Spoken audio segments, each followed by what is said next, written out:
चामीको बजारमा घुमघाम।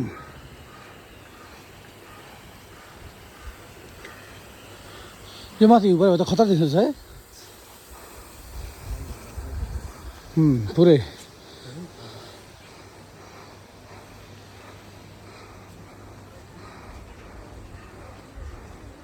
हस्पिटल पनि छैन।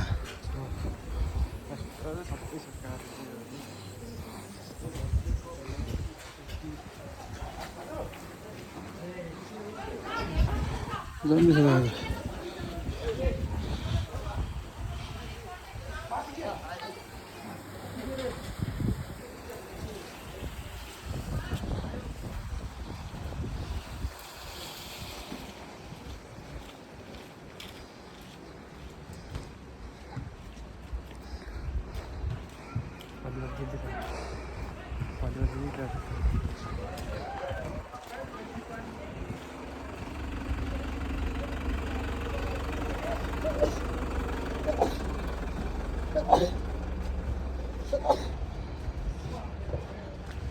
जम्मी त घुमाउ।